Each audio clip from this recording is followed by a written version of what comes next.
के अनुरूप चलने वाला होता, उनके विचारों के विरुद्ध चलने वाला नहीं होता, तो कोई भी बहुजन समाज पर अत्याचार करने की सोच भी नहीं सकता। करना तो दूर की बात थी, सोच भी नहीं सकता था, उंगली उठाने की हिम्मत नहीं थी।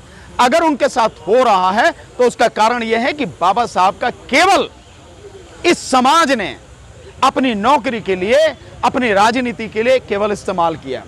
बाबा साहब ने जो शिक्षा दी, हमारे लिए जो रास्ता बताया, उस रास्ते पर समाज चला नहीं। उसी का नतीजा है ये सारी चीजें हो रही हैं। आज भी कहने के लिए बाबा साहब का नाम लेते हैं, नारे बाबा साहब के लगाते हैं, लेकिन आज भी जो समाज है वो उसी ब्राह्मणवादी मनवादी मानसिकता से स्वयं भी पीड़ित है और उसी के अनुरूप सारी चीज करता है। ये सारे त्योहार जो हैं, ये किसके त्योहार हैं? आज रक्षाबंधन है, आज रक्षाबंधन किसका त्योहार है? हमारा त्योहार है क्या? बहुजन समाज का त्योहार है? नहीं। किसका त्योहार है? उन्हीं का त्योहार है, मनुवादियों का। इसके अलावा होली हो, दिवाली हो, दशहरा हो, भैया दूज हो, करवा चौथ हो, गणेश चतुर्थी हो, शिवरात्रि हो, दुर्गा पूजा हो, ये किसके त्योहार हैं? किसके त्योहार हैं? ये मनुवादियों के त्योहार हैं, बहुजन समाज के त्योहार नहीं हैं। बहुजन समाज को अपने त्योहार मनाने चाहिए, अपनी संस्कृति बनानी चाहिए, और जो उसकी अपनी संस्कृति है ऑलरेडी, उस पर चलना चाहिए, उसका आचरण करना चाहिए, लेकिन नहीं करते। आप सारे त्योहार सब कुछ उनके मनाओगे तो वो तुम्हें क्यों तुम्हें सम्मान देंगे? क्यों सम्मान देना चाहिए? और कैसे, जब तुम उनके ही चंगुल में फंसे हो, उनके हिसाब से सारे काम कर रहे हो, तुम्हारी तरक्की कैसे होगी? भाई जिस जगह से निकाल कर बाबा साहब डॉक्टर अंबेडकर आपको दूसरे एक अच्छे स्थान पर बिठाकर गए हैं और पूरे समाज को बिठाना चाहते थे, आप बैठे वहां? नहीं बैठे। नहीं बैठे तो यही स्थिति है, क्योंकि पढ़ते नहीं है बाबा साहब को। अगर पढ़ते, केवल छोटी छोटी कुछ किताबें उन्हीं को पढ़ लेते।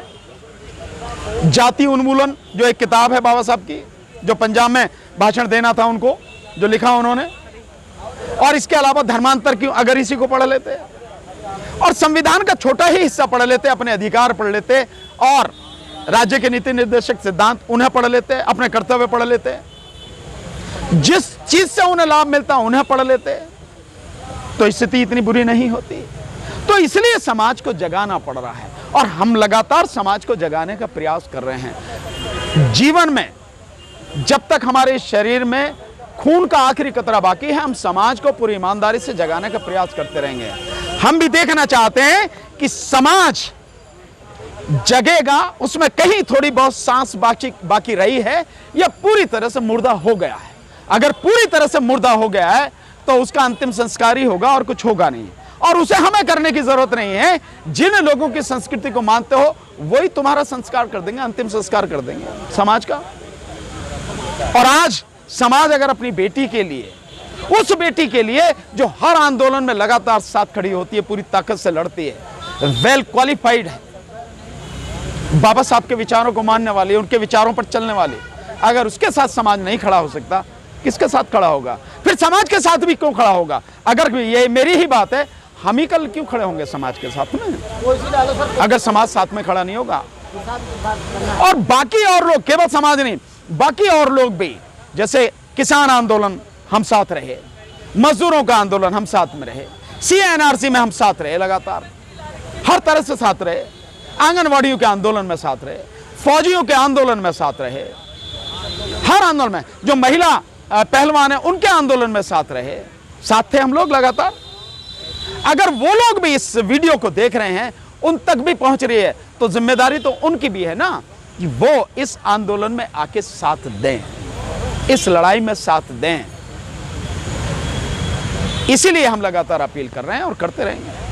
डॉक्टर रितु पहले ही कह चुकी हैं कि ये मेरी पर्सनल लड़ाई नहीं है। अगर नौकरी की बात होती तो पहले भी ऑफर आ चुके हैं, आप जहां बोलो, जितने पैसे बोलो उतने दे देंगे, हम आपके लिए लड़ रहे हैं। बावजूद उसके नहीं जग रहा बहुजन, और इनको ये कहना पड़ रहा है कि हमारे लोग तो 13वीं पे आते हैं, पहले दिन नहीं आते। अगर आप चाहते हो कि फोटो में देखना चाहते हो तो हम उसके लिए भी तैयार हैं। नहीं, निश्चित रूप से वो उनका दर्द है, डॉक्टर रितु का ये दर्द है, और ये उनका दर्द, उनकी पीड़ा वाकई में बड़ी जायज है। और ये दुर्भाग्यपूर्ण है कि समाज उनकी इस पीड़ा को सुन नहीं रहा, समझ नहीं रहा। रही 13वीं की बात, हम आपको गारंटी देते हैं कि कुछ भी हो जाए, हम लोग डॉक्टर रितु की 13वीं नहीं मनाने देंगे और उनके लिए कैंडल मार्च नहीं करेंगे।